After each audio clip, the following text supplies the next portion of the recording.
ஸ்ரீமதே ராமானுஜாய நமக. பாகவதர்கள் எல்லோருக்கும் அடியேனுடைய நமஸ்காரங்கள். நம்முடைய திவ்ய தேச திருநாம அனுபவத்தில் அடுத்து நாம் பார்க்க போவது வராக க்ஷேத்திரம், ஷண்பகாரண்யம், வடேசுபுரம், வட மகாதாமா, வடபெருங்கோயில், ஸ்ரீ தன்வி நவ்யபுரம் என்று பல பெயர்களில் அழைக்கப்படும் 52வது திவ்ய தேசமான ஸ்ரீவில்லிபுத்தூர். இந்த தலம் மிகப்பெரியது, இதனுடைய கீர்த்தியும் மிகப்பெரியது.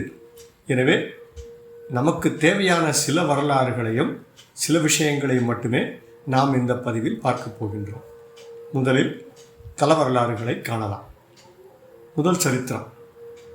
ஒரு காலத்தில் ஷண்பகாரண்யம் எனப்படும் காடாக இருந்த இந்த இடத்தில் வராகப் பெருமான் காலநேமி எனும் அசுரனை தன் சக்கரத்தால் கொன்றான். காலநேமி இறந்ததால் மகிழ்ச்சி அடைந்த முனிவர்கள் இந்த இடத்திலே தவம் செய்து வருகின்றனர். முனிவர்களின் வேண்டுகோளுக்கு இறங்கி எம்பெருமான் இங்கேயே அவர்களுக்காக வடபத்ரசாயியாக எழுந்தருளினார். இதனால் இந்த இடம் வடேசுபுரம் என்றும் வட பெரும் கோயில் என்றும் அழைக்கப்படுகின்றது. சக்கரத்தில் ஒட்டிய காலநேமியின் இரத்தத்தை நீக்க முடியவில்லை. சக்கரத்தாழ்வார் எம்பெருமானை வேண்ட எம்பெருமான் கங்கை, யமுனை, சரஸ்வதி ஆகிய 3 புனித நதிகளையும் அழைத்து இந்த ஊர் குளத்தில் சேரும்படி செய்கின்றார். அதில் நீராடிய பின் சக்கரத்தாழ்வாரின் மீது படிந்திருந்த இரத்தம் விலகுகின்றது. 3 புனித நதிகள் இங்கு வந்து சேர்ந்ததால் இந்த திருக்குளத்திற்கு திருமுக்குளம், வடமொழியில் திரிவேணி தடாகம் என்ற பெயர் ஏற்பட்டது. அடுத்த சரித்திரம். காலப்போக்கில் இந்த கோயில் மண்ணால் மூடப்பட்டது. காடாக இருந்த இந்த இடத்தையும் சுற்றுப்புற கிராமங்களையும் மல்லி என்னும் ராணி ஆண்டு வந்தாள். இந்த இடமும் மல்லி என்றே அழைக்கப்பட்டது. அவளுக்கு வில்லி, கண்டன், கும்பன் என்றும் கூறுவர் எனும் 2 ஆண் பிள்ளைகள் பிறந்தனர். ஒரு நாள் வில்லியும் கண்டனும் இந்த காட்டில் இருந்த சிங்கத்தை வேட்டையாடச் செல்கின்றனர். சிங்கத்தால் தாக்கப்பட்ட கண்டன் இறந்து விடுகின்றான். கண்டன் இறந்ததைக் கண்டு அழுத வில்லிக்கு ஒரு அசரீரி வாக்கு, இந்த சிங்கம் உள்ள குகையில் வடபத்ரசாயி மண்ணின் கீழ் மறைந்துள்ளான். வடபத்ரசாயிக்கு கோவில் எழுப்பினால் கண்டன் மீண்டும் உயிர் தெழுவான். சிங்கம் உள்ள குகையில் கோயிலை கட்டுவதற்கான நிதியும் உள்ளது என்று கூறுகின்றது. அவனும் சிங்கத்தை கொன்று கிடைத்த நிதியினால் ஒரு கோயிலை கட்டி முடிக்கின்றான். கண்டனும் பிழைத்து எழுகின்றான். வில்லியினால் புதியதாக கட்டப்பட்ட ஊராதரால் வில்லி புத்தூர், அதாவது வில்லி புது ஊர் என்ற பெயர் ஏற்பட்டது. ஆண்டாள் பிறந்த பிறகு ஸ்ரீவில்லிபுத்தூர் என்ற பெயர் இதற்கு நிலைத்துவிட்டது. நாம் பார்க்க போகும் கடைசி சரித்திரம். இங்கே குடியேறிய பிராமணர்களுள் வேயர்கள் எனும் வகுப்பினரும் இருந்தனர். அவர்களுள் முன்குடுமி சோழிய அந்தணர்கள் பரம்பரையில் வந்த முகுந்த பட்டர் பத்மவல்லி எனும் தம்பதியருக்கு 4வது மகனாக கருடனின் அம்சமாக விஷ்ணு சித்தர் அல்லது விட்டு சித்தர் தோன்றினார். இவரே பின்னாளில் பெரியாழ்வார் என்று அழைக்கப்பட்டார். இவர் எம்பெருமானுக்கு தினமும் பூமாலை சாற்றுவதற்கென்று ஒரு நந்தவனத்தை அமைக்கின்றார். முன்பு எம்பெருமான் வராக அவதாரம் எடுத்தபோது ஹிரண்யாக்ஷனை கொன்று பூமி பிராட்டியை மீட்டு அவளை தன் மடி மீது அமர்த்தி பூமியில் உள்ள மக்கள் உய்வதற்கான எளிய வழிகளை கூறுகின்றார். அந்த வழிகளை மக்களுக்கு எளிதில் எடுத்துரைக்க பூமி பிராட்டி பெரியாழ்வார் அமைத்த நந்தவனத்தில் ஒரு சிறு குழந்தையாக தோன்றுகின்றார். அவளை கண்ட விஷ்ணு சித்தர் அவளை எடுத்து கோதை எனும் பெயரிட்டு வளர்த்தார். இவளே பிற்காலத்தில் ஸ்ரீ ஆண்டாள் என்று அழைக்கப்பட்டார். தற்போது ஆண்டாள் தோன்றிய இடத்தில் நந்தவனமும் துளசி மடமும் உள்ளன.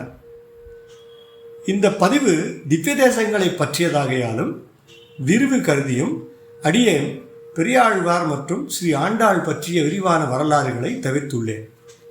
இனி இந்த தலத்திற்கான பாசுரங்களை பார்க்கலாம். இந்த தலம் மீது பெரியாழ்வார் ஒரே ஒரு பாசுரமும் ஆண்டாள் ஒரே ஒரு பாசுரமும் பாடியுள்ளனர். பெரியாழ்வார் திருக்கூடலில், அதாவது இன்று மதுரை என்று அழைக்கப்படுகின்ற திவ்ய தேசத்தில் திருப்பல்லாண்டு பாடினாலும் திருப்பல்லாண்டு பாசுரங்களில் ஆழ்வார் மதுரையை பற்றி பாடவில்லை. அதுபோன்றே ஆண்டாள் திருப்பாவையை ஸ்ரீவில்லிபுத்தூரில் பாடினாலும் திருப்பாவை பாசுரங்களில் வெளிப்படையாக ஸ்ரீவில்லிபுத்தூரை குறிப்பிடவில்லை. ஆனால் சில திருப்பாவை பாசுரங்களை ஆண்டாள் இந்த திருக்கோயிலை மனதில் வைத்து கொண்டே பாடியதாகவும் நாம் கொள்ளலாம். இவை பாசுர வியாக்கியானங்களின் அடிப்படையிலேயே அமைந்தவை. இந்த பாசுரங்களையும் நாம் இந்த பதிவில் பார்க்கலாம். முதலில் ஒரு நாச்சியார் திருமொழி பாசுரம். வில்லிபுத்தூரில் எழுந்தருளியுள்ள எம்பெருமானுடைய திருவடிகளை காண வேண்டும் எனும் ஆசையினால் எனக்கு உறக்கம் வரவில்லை, உலகளந்த திரிவிக்கிரமன் வர வேண்டும் என்று குயிலை கூவச் சொல்லுகின்றாள் ஸ்ரீ ஆண்டாள்.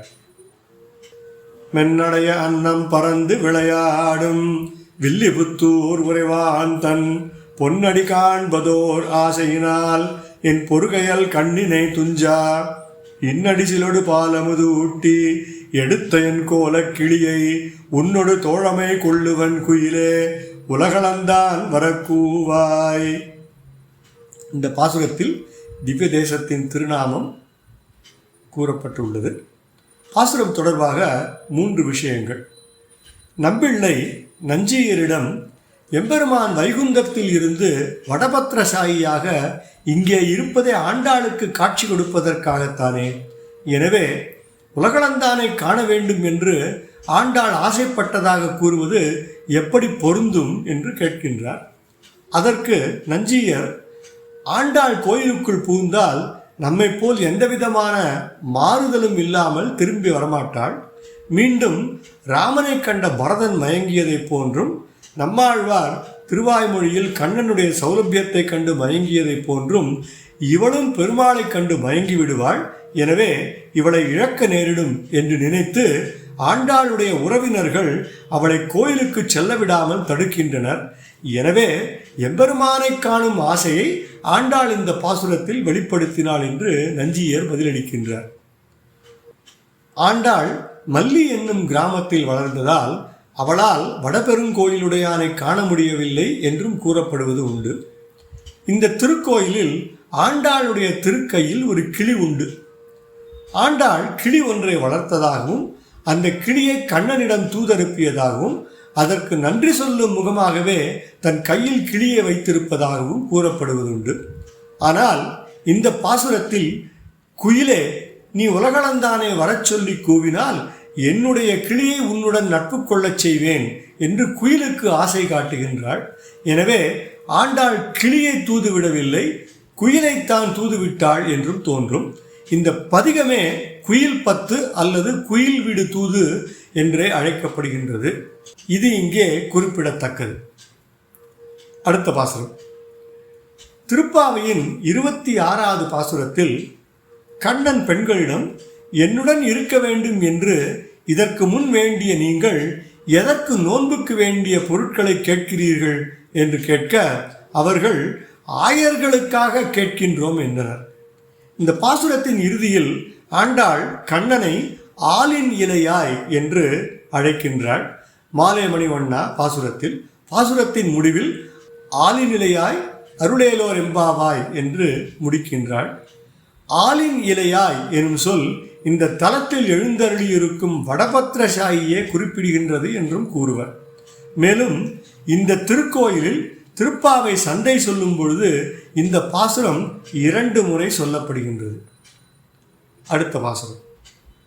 திருப்பாவையின் 23வது பாசுரத்தில் பெண்கள் கண்ணனிடம் நீ உறங்கியது போதும், நீ உன்னுடைய சிங்காசனத்திற்கு எழுந்தருள வேண்டும் என்று வேண்டுகின்றனர். அவர்களுடைய விருப்பம் எம்பெருமானுடைய நடையழகை காண வேண்டும் என்பதே. மாரிமலை முழைஞ்சில் என்ற பாசுரத்தில் கோப்புடைய சீரிய சிங்காசனத்திலிருந்து யாம் வந்த காரியம் ஆராய்ந்து அருள் என்று ஆண்டாள் கண்ணனை கேட்கின்றாள். இந்த தலத்தில் வடபத்திரசாயி சந்நிதியின் கீழே நரசிம்மர் சந்நிதி உண்டு. இந்த பாசுரத்தில் ஆண்டாள் சீரிய சிங்கம் என்று குறிப்பிட்டது இந்த நரசிம்மர் சந்நிதியே என்று கூறுவர். அடுத்த பாசுரம். கண்ணனின் நினைவு கோதையை அல்லும் பகலும் வாட்டுகின்றது. அவன் மீது தீராத காதல் கொண்ட ஆண்டாள் தான் கண்ணனுக்கு உகந்தவள் தானே என்று நினைத்து அணிகலன்களை அணிந்து அடிக்கடி கண்ணாடியில் அழகு பார்த்து கொள்கின்றாள். இந்த திருக்கோயிலில் சந்நிதிக்கு எதிரே வெண்கலத்தால் ஆன தட்டொளி, அதாவது கண்ணாடி மற்றும் கிணறு, இப்பொழுது இந்த கிணறு மூடப்பட்டுள்ளது, இவை உள்ளன. ஆண்டாள் இவற்றில் தன் முகத்தை பார்த்து கொண்டதாக நம்பிக்கை. திருப்பாவையிலும் ஆண்டாள் உக்கமும் தட்டொளியும் தந்து என்றே குறிப்பிடுகின்றாள்.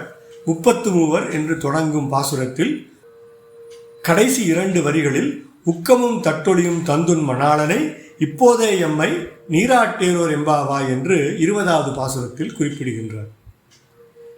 இன்னொரு பாசுரம் திருப்பாவையின் 16வது பாசுரத்தில் ஆண்டாளும் அவர் தோழியரும் வாயில் காப்பான், கோயில் காப்பான், நந்தன் ஆகியோரை துயிலெழுப்புகின்றனர். 18வது பாசுரத்தில் பொழுது விழிந்ததன் அடையாளமாக மாதவி பந்தலில் குயில்கள் கூவுவதை கூறி நப்பின்னையை துயிலெழுப்புகின்றனர். உந்து மதகளிற்றன் என்று தொடங்கும் பாசுரம். பாசுரத்தின் பின்னடிகளில் மாதவி பந்தல் மேல் பல்கால் குயிலினங்கள் கூவினகான் பந்தார் விரலி உன் மைத்துனன் பேர்பாட செந்தாமரை கையால் சீரார் வளையொலிப்ப வந்து திருவா என்று நப்பின்னையை எழுப்புகின்றனர். அவளை எழுப்புவதற்காக பொழுது விடிந்தது என்று அடையாளம் சொல்வதற்கு மாதவி பந்தல் மேல் பல்கால் குயிலினங்கள் கூவின என்று கூறுகின்றனர். இன்று வடபத்திரசாயி சந்நிதியின் எதிரே ஒரு மண்டபம் உள்ளது. திருக்கோயிலில் இதனை பகல் 10 மண்டபம் என்று அழைப்பர். இந்த பாசுரத்தில் வரும் மாதவி பந்தல் எனும் சொற்களை ஒட்டி இந்த மண்டபத்தை மாதவி பந்தல் என்றும் அழைப்பதுண்டு. ஆண்டாள் இந்த மண்டபத்தையே இந்த பாசுரத்தில் குறிப்பிட்டாள் என்றும் கூறுவர். ஸ்ரீமதே ராமானுஜாய நமः. பாகவதர்கள் எல்லோருக்கும் அடியேனுடைய நமஸ்காரங்கள்.